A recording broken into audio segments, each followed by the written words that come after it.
Good day, everyone, and I hope everyone is well. I hope your studies are going great, and you found me because my content is useful, and I hope that it's helping open up the engineering field in ways that you thought not possible. That's my hope, anyway. But whatever I can give you in order to proceed and do well in your subjects, that's enough for me. So this is a follow-up to a video that I did a few weeks back on distillation.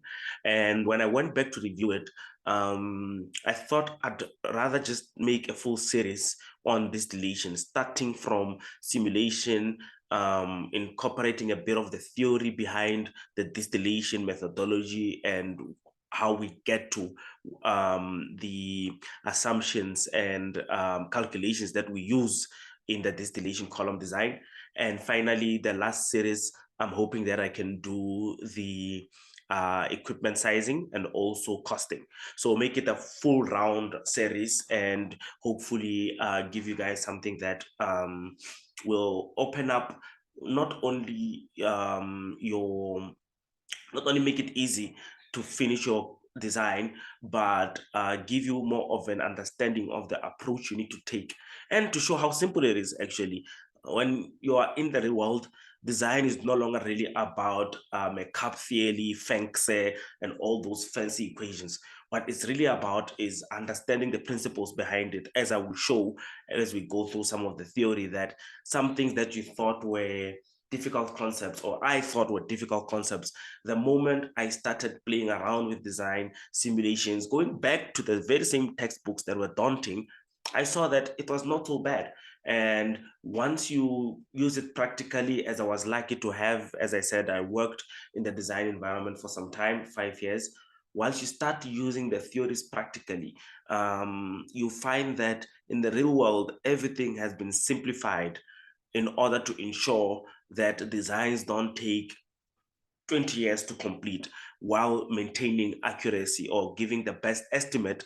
Because ultimately, we all know no matter how good your design is, the moment you put it in real life, the moment you open the taps, the moment you bring in your raw materials and you start the heating and you start the fans and all of that, things won't work as it works in the ideal design. We all know this already. So once you're in the practical space, you learn to work with these limitations and you learn to adapt what you've learned from school and use it, to come up with good solutions, good sound solutions, but without having that difficulty that seems to be portrayed in our textbooks. So as I go in most of my lessons, you'll see that I try to almost translate the complex languages that we get in our textbook while maintaining the integrity of the data, so that we, in a way, decolonize education, if I can put it like that. So today, I want us to relook at the simulation, but before we actually start doing the simulation, I wanted to go back to the theory and emphasize a few things so that when we go into the distillation column, we satisfy ourselves that we have designed a realistic column, not adding too much complexity, as I said, but at the same time, ensuring that our design fits the standard of international best practice. So let's go back to the theory a bit. And the notes that I've prepared here are readily available. All you need to do is just email me or go to our website, which I will give the address at the end of this lecture. If you go to the website, you'll be able to register as a member to the website, and I will definitely share this distillation column design lecture notes with you. And should you need more help, we can then schedule tutoring sessions, which pricing and everything for is on the website. So I'm glad that I just give you a brief introduction. I'm not going to go through everything. My main focus is on the pages to come, but just extra notes consist of. So there'll be an introduction to distillation, just some of the reasons why it is popular. So for example, distillation is highly effective at separating components based on their boiling points. Distillation can be adapted to separate a wide range of mixtures, for simple binary to complex multi-component mixtures. For example, your petroleum is distilled from crude oil, which is a multi-component distillation. So the notes themselves will just give you a direction, especially if you're doing your literature review, to have an idea of the different topics you can touch on. For example, advantages of distillation versus other separations, like for example, filtration or membrane separation, things like that. And then also there's a bit of a downer to it in terms of what the disadvantages are, which you can go through as well. So for example, here we say, however, it's important to note that distillation also has limitations and may not be best choice for every separation task. So it goes on to tell you other options as well. So again, before we go to the design itself, it's important that before you start anything, especially if you either doing it for report purposes or you're doing it for a feasibility study in a professional setting, you need to first give an introduction that explains why you chose the method you're going for in terms of the unit operation that you chose to use for that specific task, and to give good comparisons between what you chose and what you could have chosen. So let's look at what I think will be the key outcomes of this and why I created this specific lecture that focuses more on the theoretical side before we delve too much into the simulations and things like that. So it is easy to follow procedures and achieve good outcomes, such as passing your design course and a well-designed unit operation. However, a good engineer aims to gain a proper understanding of the principles used to come to that specific answer. So this lecture will do that by highlighting those key principles and using examples on Excel. So your mass balances, simulation, as from the mass balances, we'll go to the simulation. And ultimately, as I said, the third part of this series will look at sizing and costing. So all this will be done while trying to use as simple a language as possible, as I promised. Now, let's quickly skim through some definitions that we all know. So this is something that you can go back to your design course and your unit operations, I think, should have that, or separations course. You should be able to find information on this. So if we look at something like a reflux ratio, so reflux ratio will be the flow returned as reflux over flow of top product that will be taken off. So simply means that the reflux is what after your condensation in your condenser happens, right? Your reflux is everything that you would allow to go back to the column. So everything that you would allow to go back to the column. So you would set your split in such a way that you either get a 50-50 split or a 50-20 split, whatever the case is, but it's what you allow. So this is a design parameter, right? And then also we then go to total reflux, which is basically your when you have no draw off of distillate. So this is where you would get the minimum number of stages that you would require to actually do this separation. And then you get your minimum reflux, which is the point where if you lower your reflux ratio even further, you would need an infinite number of stages, making your distillation column rather large. Well, let's proceed. So somewhere in between these two cases lies what is called the optimum reflux ratio. So what the design engineer is trying to achieve here is the following, right? You're gonna try to get the highest purity while keeping your capital costs low, while your operating costs are low as well. So operating costs and capital costs are competing factors when it comes to any design. So in your heat exchanger design, in your distillation column design, the capital costs will be bumped up if you want to have a low reflux ratio, right? So what do I mean by that? So a high reflux ratio will reduce the number of stages required, therefore lowering the capital costs. So if you want to lower your reflux ratio, you increase the capital cost. So why? Because now if you have a high reflux ratio, right, it means you are removing most of the product, therefore you don't need a lot of stages to do your distillation. Whereas if you have a low reflux ratio, right, it means that you are not returning a lot of product, and most of your product is leaving the system. Therefore, you don't need that many stages. Whereas now, if you go the other way around and you say, okay, now I want a large flow in the system, what then happens is you are going to have a lower reflux ratio, right? A higher reflux ratio, I mean, but then the problem is you're going to have a lot of heating requirements because there'll be a lot of flow through the system. So we want to find an ultimate point between these two scenarios where it's either you have a minimum reflux or a total reflux. You need to find a good space in between so that your simulation works. So last time when we did the simulation, we just did our mass balance. If those who remember, those who were here. If you were not here, you can go back to the last video and see what we did. But now I want us to go into more detail in terms of what we did and why we went for the approach that we took in our design. So let's talk about design variables and degrees of freedom. So we all remember degrees of freedom. There was a whole subject on that. Not the best course to learn, a lot of variables and a lot of definitions. But once you actually start understanding degrees of freedom, it allows you to simplify your design. And what that does is, instead of having a very complex system of equations, you are able to reduce everything by setting certain parameters yourself. And that's what the design engineer does. He looks at this system and says, you know what, I'm not going to solve for everything by calculation. I already know this. I already know my pressure. Let's take it controlled by the atmosphere. So that is not a design consideration. I'm going to say I've got that one in my variables that I need to look at. How about the size of the column? Well, I'm restricted by the fact that I'm doing this in my house. So it can't be bigger than my ceiling, right? That's another one that you've got out of the way. So the thing with understanding degrees of freedom is you get to a point where now you hold the power as the design engineer instead of the calculations, the daunting calculations setting you back. So in distillation, there's something called the description rule. And what it basically says is that to determine a separation process completely, the number of independent variables that must be set by the engineer, which is you, will equal the number that are set in the construction of the column, or that can be controlled by external means in its operation.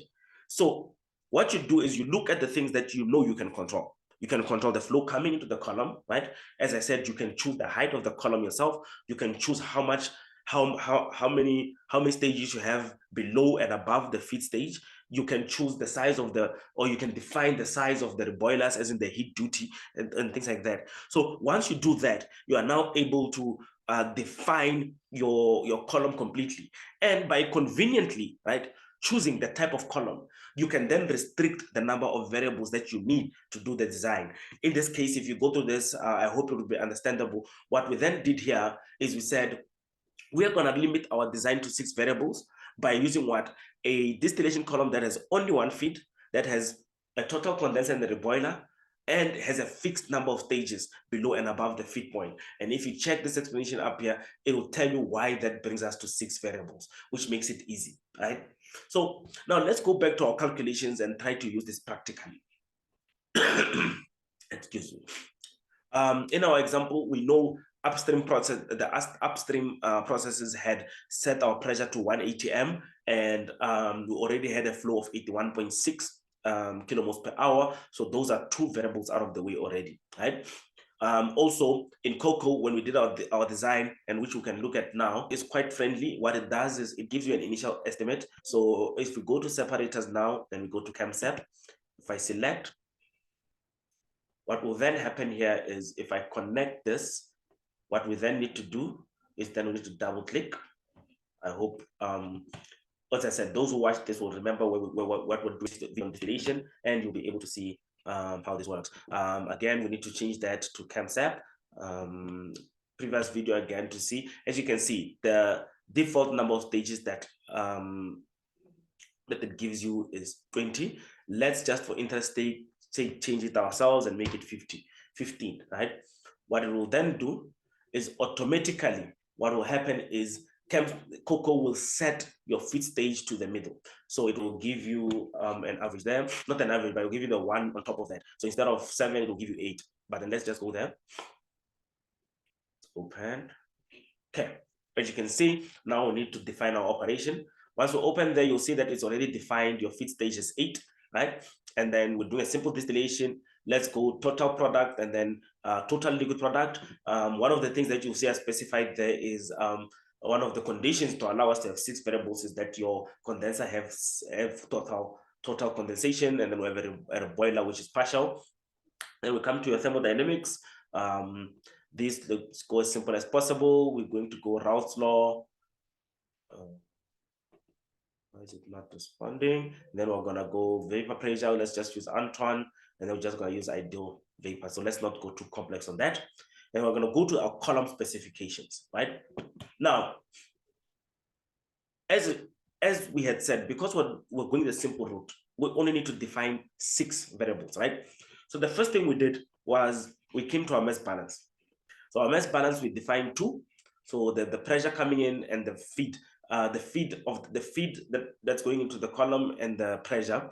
But then also, we then decided on the purity in the acrylic acid, and we don't want to lose more than 3%. What that then does, it immediately defines your mass balance in the sense that it tells you how much flow is going out of the system, both on the distillate and on the bottoms. So immediately you have defined your distillate flow rate, you've defined your purity. So now those are two additional variables that we've defined, but you need to make sure that these are independent, right? So in other words, by setting one, you do not automatically influence the other.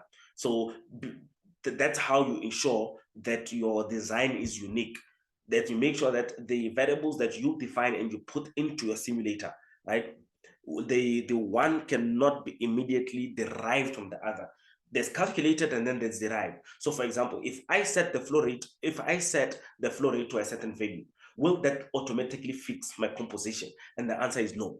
But then if I set my distillate flow rate and I set my purity, right, then the distillation column will be forced to find a unique reflux ratio that will maintain the mass balance. So what we'll then need to do here now, as I said, we're going to set a distillate flow rate. So distillate flow rate, and our answer here was not, comma, not. Let's just copy it directly. V. Let's just make sure that it's got the right symbols. Enter. That's our flow rate. That's our distillate flow rate. And we said we want the component mole fraction of our acrylic acid to be 96%. Now, the one thing about cocoa is once you've defined all the variables that need to be defined, you will then get this green button here that tells you you are ready to solve. And then if you run, it will tell you the input is okay, and therefore you can run your distillation column.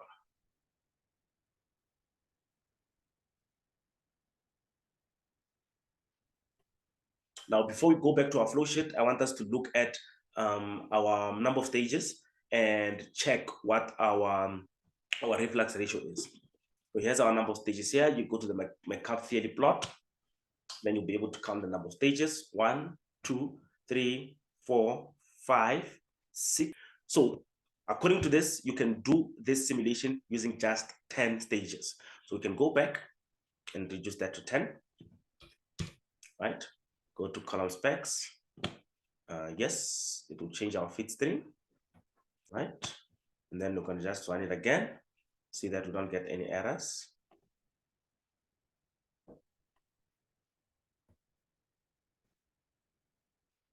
Done. And then I just want to find our reflux ratio. Last time I did this, all I did was come here and I said reflux ratio, and we know that this gives us our reflux ratio of 3.47, right? So instead of 15 stages, we can do this distillation to get 96% using only 3.5 stages. So we're going to make it 4 stages, right? Oh, sorry, using a reflux ratio of 3.4. Sorry about that. Using a reflux ratio of 3.4 in 10 stages. Therefore, you've reduced the number of stages, but then you now know that your reflux ratio, and if you go back to our definitions, right, your reflux ratio will now be 3.5 or 4 if we want to simplify it. And what will that will then determine is it will give you if you know what your top product is, it will tell you how much will be returned as reflux. Then you as a design engineer will look at it and say, okay, I've got this much kilomoles per hour that is going to be circulating through my condenser and my reboiler. So this means this is how much heating I will require. Is this satisfactory based on the fact that, okay, I only bought this column for $50,000 instead of $100,000, for example. That's the payoff on the year when I do my net profit analysis. Does it work out profitably? But then that we will look at once we go into the costing of the column and then see if our specific design that we came up with now is suitable. So we've got 10 columns, we've got the reflux ratio of 3.5. Hopefully that works out. We're just gonna close that, and then we're gonna run the simulation again. You see, if you go back, it will say it wants to update the column. We close that. You can see it's already updated that we've got 2, we're feeding at stage 5, and we've got 9 stages. And we're just gonna complete the column. This is for us to see if we're getting the correct answer. And we're gonna have the bottoms. Then we're gonna run our system.